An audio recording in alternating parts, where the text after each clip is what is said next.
In my last lecture, I gave you a shockingly brief introduction to Hinduism and Buddhism, focusing especially on some of the beliefs they share. Just to recap, both religions have an essentially cyclical view of history and spiritual reality. Individuals are caught up in a cycle of rebirth, driven by their karma, or the justice of their actions. Buddhism's iconic symbol, shown here, is the Dharma wheel, or the wheel of karmic justice. Buddhist and Hindu worship patterns both focus heavily on circumnavigation, that is, circling around an image in imitation of this cycle of life and of the turning of the heavens. So how does this contrast with the Christian worldview that has shaped Western culture? How do Christians and Westerners tend to view history and the passage of time?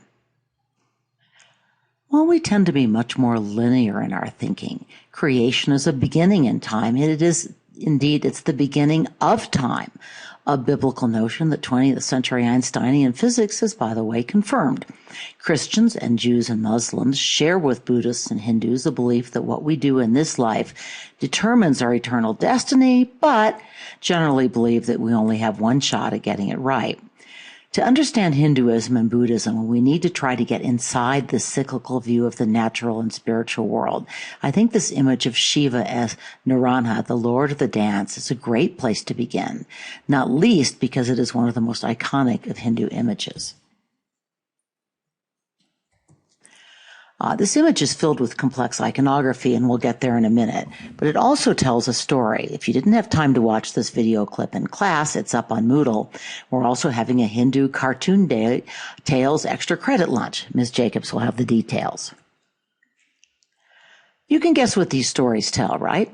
What story these images tell, David slaying Goliath, Noah loading up the ark, shepherds viewing baby Jesus in the manger. Seeing these images conjures up familiar narratives in our mind. The same would be true of Hindu images for men and women who are raised on these religious narratives from childhood. To me, Hindu religious narratives seem more complex than the Christian narratives, but that may just be because I haven't heard them since childhood. There's a reason I used a children's video to tell the story of Shiva, Lord of the Dance. So again, let's briefly recap. Not all of this was in the cartoon version, by the way. There are lots of variations on this story. Basically, Shiva comes to a forest to confront a group of sages or wise men who have been neglecting proper worship. The sages send a series of creatures to attack Shiva. First, they send a tiger, which is how Shiva ends up wearing a tiger skin. Then they send a monstrous snake, which Shiva turns into a necklace. And finally, they send an evil dwarf. Shiva makes short work of him as well. With all his foes defeated, Shiva begins his creative and destructive dance. Note that flying hair. And here's where the cyclical worldview of Hinduism can confuse us. Shiva is a creator, a preserver, and a destroyer, a triple identity that makes sense when rebirth always follows and indeed requires death to preserve a circular cycle of life. This 17th century hymn sums up Shiva's 5 sacred actions, which are also highlighted in the sculpture. Note that all of his roles play a part. He creates the world with his sacred drum. He protects creation with his hand upraised in the do not fear mudra, and he destroys with the hand that bears the sacred fire. This slide gives you some close-ups of the iconography of this work. The circle of flames surrounding Shiva, or the nimbus, symbolizes the boundaries of the cosmos, while the fire he bears in his hand destroys samsara, the cycle of rebirth, and maya, illusion. The dwarf, who's representing this illusion that leads mankind astray, is trampled under one foot, while with the other lifted foot, Shiva signals the coming liberation from samsara into moksha. The spare, stylized aesthetic of this work speaks to people across cultures, but that may be misleading. This and other small portable images of Shiva were not intended to sit in museums. They were and still are dressed in fine regalia and paraded through the streets during festivals. While Hindus do not believe that a temple image is actually a god, they do believe that the god may inhabit the image for periods. A temple image will be gently awakened in the morning, will receive gifts of food and flowers, will be ritually bathed. A statue of a god or goddess that has been transformed in a special ceremony by an enlightened guru into a living presence of that deity is an important focus for the worship in a temple ceremony, or for that matter, worship before a small household shrine, which is where much Hindu worship takes place. Note this term darshan. What's so intriguing about the notion of darshan is that the worshiper not only sees the god in the image, but is seen by the god in return. So the question of whether images help or hinder religious faith has troubled almost every religious tradition. Jews and Muslims reject images as idolatrous. Stay tuned for tomorrow and the Taliban annihilation of the Bamiyan Buddhas. The term for religious art that includes no images but often uses symbols to represent the spiritual is aniconic. The term shows up in one of the College Board questions on this unit, hint, hint. Note the Greeks and Romans believed that gods actually inhabited cult statues. We'll soon see that many African and Pacific peoples believe that images can be activated through dance or masquerade to release spiritual power that was essentially within the images. Christians have divided over the issue of images, sometimes violently. Some argue that images tempt believers to worship something human beings create. Others argue that the images are not gods, of course, but are an aid to worship. We'll talk more about this when we get to Christian art. Meanwhile, here is a beautiful defense of the spiritual value of images from a Hindu scripture. And here we see an image of Our Lady of Guadalupe on procession in Mexico City. Do you think the Hindu scripture captures some of what Catholics take from that celebration?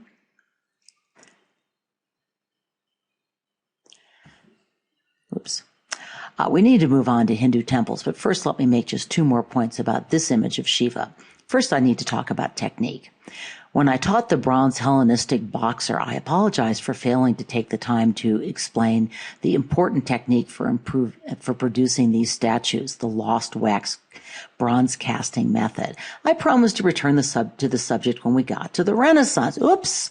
I didn't yet realize that we would encounter more lost wax bronze sculptures in this unit and in the next unit. The work on the right is a bronze wall plaque from a king's palace in Benin, now Nigeria, and all three of these images were made with the lost wax casting method. So, this diagram shows how the lost wax method works. Specifically, it shows the variant used in India in ancient times and today, but essentially the same method is used across cultures with some variations.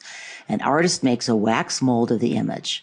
This is then carefully packed into clay or plaster, nowadays even silicon, which is allowed to dry.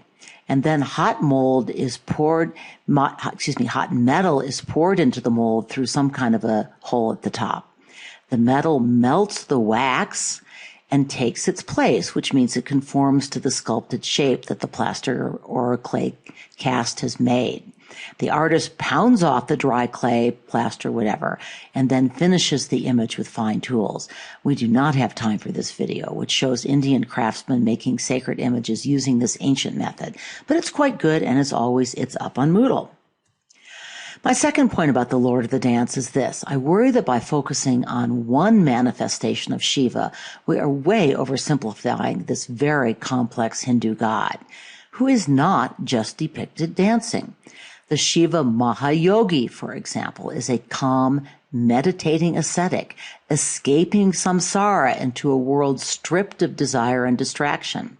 But what I think is most amazing is Shiva portrayed simultaneously as a man and a woman, embodying both masculine and feminine principles and properties. All Indian gods are married, and for many Indians, the god who inspires their personal devotion, their diva, is in fact a goddess. Okay, now we really do have to get to temples. India is filled with Hindu temples of varying styles. Just as there is more than one iconic image of Shiva, so there is more than one temple shape. The Lakshmana Temple is a northern-style temple, which means it has tall, fluted towers. It's part of a famous complex of temples built by a dynasty that ruled central India from the 9th to the 13th century. Khajuraho was their first capital, and the massive building program these rulers undertook was designed both to gain the gods' favor for the rulers and to demonstrate their piety, their wealth, and their power. This and the next slide throw a lot of terms at you, sorry, and you don't even have this one in your workbook. Good chance to work on your drawing skills, right? I can't be entirely sure which of these terms you're going to need to know, since Hindu temples are new to the curriculum. But I think it would be smart to remember that the Garbhagriha, it means the womb chamber. It's the inner sanctum where the image of the god resides. Essentially, this is the temple's cella. Directly above the divine image of the Garbhagriha is the imagined axis of the world that links the center of the earth to the human realms and above them to the heavens. This axis travels upward through the Garbhagriha's towering roof, which is called a shikara. Smaller towers cover the mantapas, or hypostyle halls, leading to the Garbhagriha. By the way, I am probably pronouncing some of these terms wrong. I've looked up some of them, not others. Each of these towers symbolizes the cosmic mountain. Note that the structure is elevated on a platform or a plinth. So here's pretty much the same set of labels, but this time on a photograph. Do not try to write down any further terms. Note this is not the Lakshmana Temple, but it's another temple from Khajuraho. Let's watch the beginning of a short UNESCO a video that talks about this group of temples.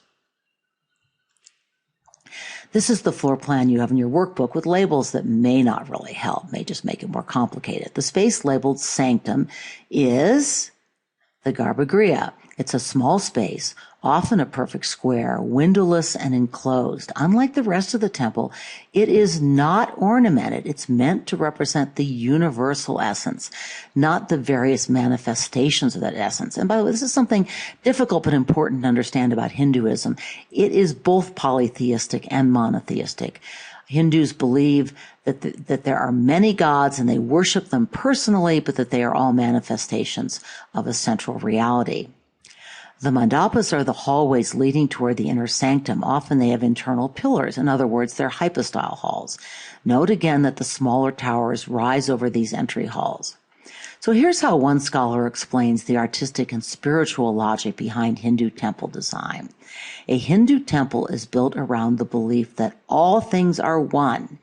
Everything is connected, so the pilgrim is welcomed through mathematically structured spaces, a network of art, pillars with carvings, and statues that display and celebrate the four important and necessary principles of human life. And note that Hindus believe that there are appropriate activities for different times of life.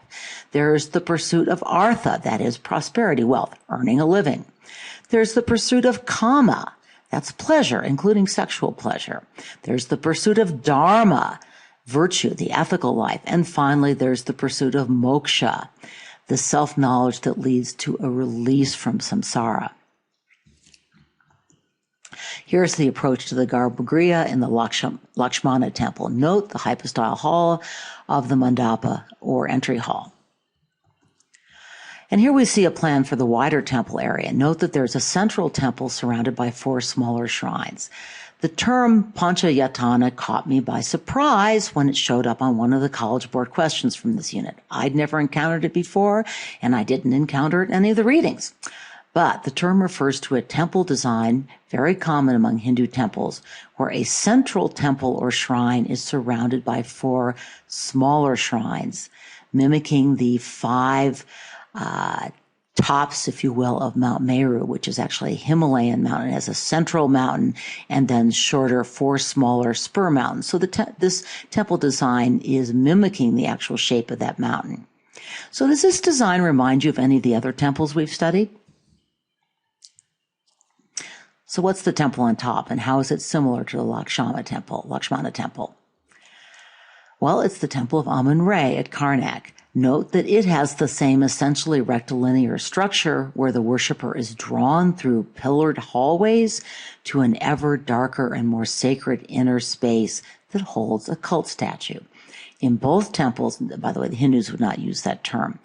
In both temples, the design reflects and reinforces the spiritual journey toward the god. So what's another similarity? And here I'm really thinking about power and authority. Both temples were built to by powerful rulers to bolster their claim to hold the favor of the gods and to be necessary to keep the favor of the gods, and of course to demonstrate their own personal devotion.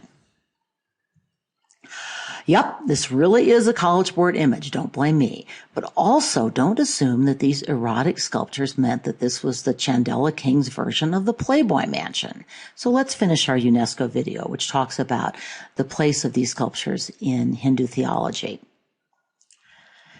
Shipa Shastras are Hindu texts that lay out rules for artists and craftsmen. They include rules about perfect proportions for buildings and for sculptures of the human body. In other words, and I think you saw this in your reading, they are the Hindu canon, like Polyclitus's canon. I thought this quote gave some insight into the Hindu view of human sexuality. Keep in mind that Hindu teaching, again, holds that students and old people should pursue an ascetic life, free from desire, temptation, and sexual relations. It is married couples who get to indulge in kama, and the purpose is ultimately to create and to raise a family. As the quote indicates, the images of loving couples were part of an iconography that promoted spiritual achievement in all phases of life. We really don't have time for this, but walking through a Hindu temple is to walk through a sculptural map of these 4 stages of life. And so that there are images on the temple that, in a sense, fit everyone's needs, because everyone entering the temple will be at one of these 4 stages of life. The Chandela kings were also heavily influenced by tantric philosophies, which divide the cosmos essentially into male and female principles. What's interesting is that while men are viewed as having form and potential, which is essentially a passive role, it is women who possess the activating energy that brings the world into being.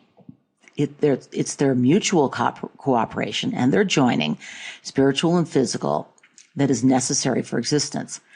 As your reading pointed out, the bodies are not entirely naked. They are always adorned.